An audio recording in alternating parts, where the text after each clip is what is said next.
Bahujan Samaj party के राष्ट्रीय अध्यक्ष, पूर्व मुख्यमंत्री एवं पूर्व सांसद माननीय बहन कुमारी मायावती जी ने इस 2024 लोकसभा आम चुनाव में ताबड़तोड़ रैलियां की थी, जिससे उनकी पार्टी के सांसद जीते और संसद में जाएं और सभी समाज के लोगों का, जो गरीब, शोषित, वंचित, लाचार, जिनके प्रति अन्याय अत्याचार के मामले अधिक ज़्यादा होते हैं, उनके बारे में आवाज़ उठाएं, अपनी बात को रख सके और उनके हक अधिकारों की बात करें, उनके प्रति न्याय के लिए सरकार को और पूरे सिस्टम को दबाव बना करके उनके प्रति जो अन्याय अत्याचार बढ़ रहे हैं उनको कम किया जा सके, उनकी आवाज़ उठाई जा सके, उनके अधिकारों को सम्मान पूर्वक ज़िंदगी को जीने का अधिकार दिलाया जा सके। लेकिन ऐसा हुआ नहीं। जिस रैली के अनुसार ऐसा लग रहा था कि बीएसपी के कुछ सांसद जीतेंगे, लेकिन इस बार 2024 लोकसभा आम चुनाव में बसपा के एक भी सांसद नहीं जीते और बसपा की करारी हार का वजह उनके कार्यकर्ता, उनके पदाधिकारी की, यूँ कहें कि उनका पूरा सिस्टम, उनके पार्टी की जितनी भी कार्य प्रणाली थी सब ध्वस्त हो गई और जिनके कारण एक भी सांसद जीत नहीं पाए। इसी आम चुनाव के दौरान अपने भतीजे और बसपा के एकमात्र उत्तराधिकारी आकाश आनंद को भी अपरिपक्व कह करके उनके सभी पदों से हटा दिया गया, जिससे बसपा को और करारा झटका लगा और भी वोट परसेंटेज उसका गिरता चला गया। उसके वोटिंग परसेंटेज ग्राफ गिरते चले गए, जिसके कारण और भी जो कुछ भी मौके मिल रहे थे वो अब कमज़ोर से होते चले गए और एक भी सीट नहीं निकली। फिलहाल एक बार फिर आकाश आनंद को उत्तराधिकारी और नेशनल कोऑर्डिनेटर बना दिया गया है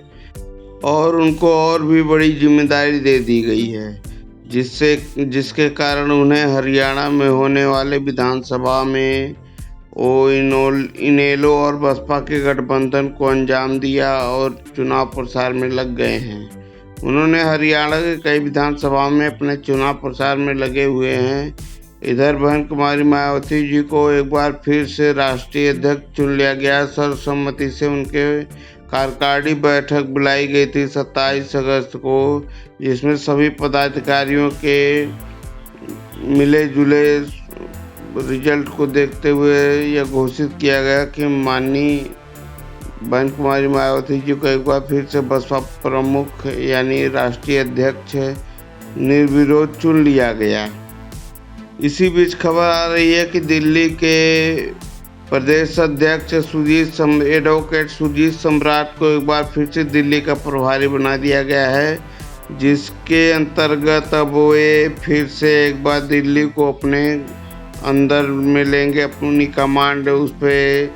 लगाएंगे और बेहतर प्रदर्शन करने के लिए बहुजन समाज पार्टी के कार्यकर्ताओं को एकजुट करने का प्रयास करेंगे और बाबा साहब के मिशन और माननीय कांशीराम के मिशन को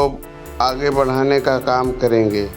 वही सुरजीत सम्राट को आम चुनाव के बाद उनको पार्टी से निकाल दिया गया था, जिसके कारण दिल्ली की जनता और दिल्ली के कार्यकर्ता काफ़ी नाखुश नजर आ रहे थे। उनका कहना था कि उन्हें हटाया जाना बहुत ही गलत और अन्यायपूर्ण है। वही मैं एक बार फिर आपको बता दूं कि 27 अगस्त 2024 को कार्यकारिणी की बैठक में सर्वसम्मति के साथ बहुजन समाज पार्टी की मुखिया बहन कुमारी मायावती जी को एक बार फिर से जय भीम, बाबा साहब भीमराव अम्बेडकर अमर रहे, माननीय श्री कांशीराम अमर रहें आदि नारों के बीच उन्हें एक बार फिर से सर्वसम्मति के साथ राष्ट्रीय अध्यक्ष चुन लिया गया है। जी हाँ, बहुत बड़ी खबर है बहुजन समाज पार्टी के कार्यकर्ताओं के लिए कि एक बार फिर से सर्वसम्मति के साथ जो है उनके कार्यकारिणी बैठक बुलाई थी 27 अगस्त को। जिसमें उन्हें निर्विरोध जय भीम, बाबा साहब भीमराव अम्बेडकर अमर रहे, मानव श्री कांशीराम अमर रहे, बहन कुमारी मायावती जी जिंदाबाद, और सभी महापुरुषों के नाम लेकर उनको श्रद्धांजलि अर्पित करते हुए एक बार फिर से बहन कुमारी मायावती को सर्वसम्मति के साथ पार्टी के सभी पदाधिकारी मौजूद थे, उनकी उपस्थिति में सर्वसम्मति के साथ उन्हें राष्ट्रीय अध्यक्ष चुन लिया गया। उसके बाद से ही बहन कुमारी मायावती जी यानी बसपा सुप्रीमो मायावती ने एक बार फिर से कार्यभार संभाला है और अपनी वही पुराना रवैया अपनाते हुए कार्य प्रणाली को सुधारते हुए पदाधिकारियों की बैठक बुलाई, जिसमें समीक्षा बैठक भी सभी पदाधिकारियों के बीच के सबकी बातें सुनी गई, सबकी समस्याएं सुनी गई, सबके एरिया के हाल समाचार लिए, हालात जाने कहाँ कैसे हालात हैं और अपने पदाधिकारियों को ज़मीनी स्तर पर काम करने के लिए लगा दिया गया। इस बीच बैठक में उनके भतीजे आकाश आनंद, भाई आनंद कुमार और सतीश चंद्र मिश्रा भी मौजूद थे। उस बैठक में सबकी सहमति थी कि बहन कुमारी मायावती जी को एक बार फिर से राष्ट्रीय अध्यक्ष चुन लिया गया और अब उनके अंडर विजन में ही पूरे कार्यकर्ता लोग, पदाधिकारी गण और जितनी भी समिति है उसमें पदाधिकारियों को यह निर्देशित कर दिया गया है कि वे ज़मीनी स्तर पर जाएं और जनता के बीच जाएं,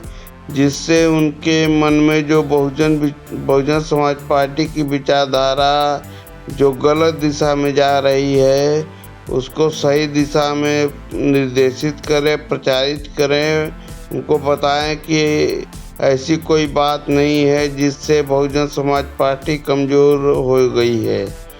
बहुजन समाज पार्टी एक ऐसी पार्टी है जो केवल पार्टी नहीं, बहुजन समाज पुरुषों के महापुरुषों की विचारधारा है जो कभी भी समाप्त नहीं हो सकती। उन्होंने अपने पदाधिकारियों को यह सूचित किया और निर्देशित किया कि वो ज़मीनी स्तर पर, ग्रामीण स्तर पर, हर स्तर पर अपने कार्य को अच्छी तरीके से ज़मीनी स्तर पर कार्य करें, लोगों से मिले, घर घर जाकर के बहुजन विचारधारा के जो मिशन है उसको पूरा करने के काम को आगे बढ़ाएं, जिससे बहुजन समाज पार्टी की वोट परसेंटेज भी बढ़े और लोग इस विचारधारा के साथ, पार्टी का और मूवमेंट के साथ जुड़ें, जिससे उनके समाज के महापुरुषों के बारे में उनको जानकारी दे सकें, उनके बारे में बताएं, जिससे बहुजन समाज के महापुरुषों की विचारधारा को आगे बढ़ाया जा सके। लोग अभी से ही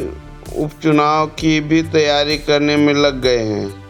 यूपी में होने वाले 10 उपचुनाव सीटों पर जो है उसकी तैयारी तेज हो चुकी है। लोग घर घर जाकर के अपना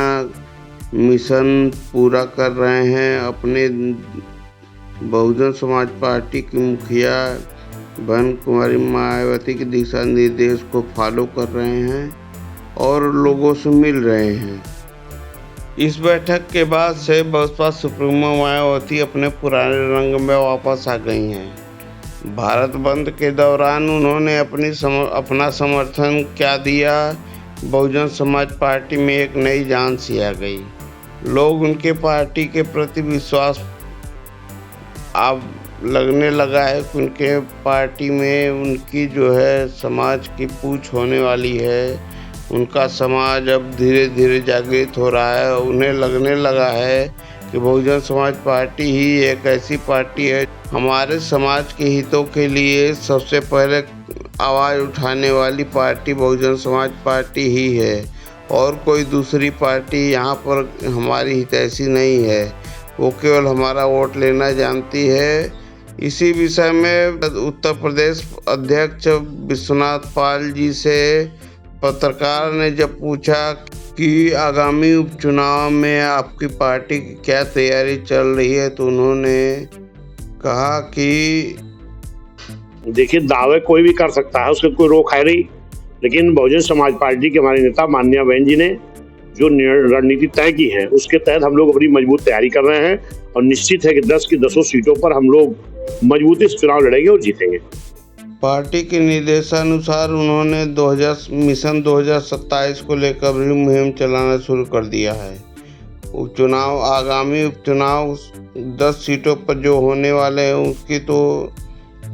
तैयारी चल ही रही है। उन्होंने मिशन 2027 को भी अभी से स्टार्ट कर दिया है, लोगों से मिलना जुलना शुरू कर दिया। वहीं उन्होंने भारतीय जनता पार्टी के माठ के विधायक राजेश चौधरी के वक्तव्य के बारे में पूछा गया तो उन्होंने क्या कहा। देखिए, उस विधायक ने बहुत ही गलत बोला है। भारतीय जनता पार्टी के विधायक ने जो बयानबाजी की है उसकी मैं बहुत निंदा करता हूं और विधायक को माफी मांगनी चाहिए और भारतीय जनता पार्टी के जो शीर्ष नेतृत्व है इसको संज्ञान में लेकर के इस विधायक के खिलाफ कार्रवाई करनी चाहिए। और उन्होंने भाजपा पर ही भ्रष्टाचारी पार्टी होने का आरोप लगाते हुए कहा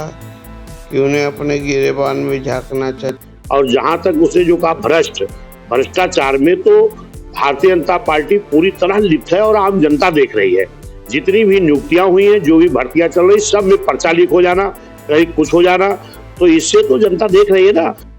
और आगे उन्होंने कहा कि जितनी भी पार्टियों ने आरोप लगाया था बहुजन समाज पार्टी के मुखिया पर, वो निराधार साबित हुए हैं और कोर्ट के द्वारा उन्हें पूरी तरीके से क्लीन चिट भी मिल गया है। और जहां तक हमारी बहन जी के ऊपर है, बहन जी के ऊपर जिन भी दलों ने जो भी आरोप लगाया था, ऐसे कोई भी आरोप में कोर्ट का निर्णय आ गया है। बहन जी को किसी में भी कोई वो नहीं है, सब में बहन जी को क्लीन चिट मिली है और बहन जी हमारी स्वच्छ छवि की है। बहन जी ने हमारे जितना अच्छा काम उत्तर प्रदेश में करने का काम किया है उतना अच्छा कोई नहीं कर पाया। जहां तक उनका कहना कि हमने सरकार बनाई थी, तो हम मान रहे हैं कि भाजपा के गठबंधन सरकार तो बनी, लेकिन जब बहन जी ने अच्छा काम करना शुरू किया तो उसी भाजपा ने सरकार गिराने का काम किया, चाहे 4 महीने वाली सरकार हो, चाहे 6 महीने वाली हो, चाहे 16 महीने वाली हो। फिर उत्तर प्रदेश की आम जनता ने, सर्व समाज के लोगों ने एक मन बनाया कि अगर उत्तर प्रदेश का बढ़िया विकास मान्य बहन जी कर रही हैं तो हम लोग उनको पूर्ण बहुमत से क्यों ना बनाएं। तो उत्तर प्रदेश की महान जनता ने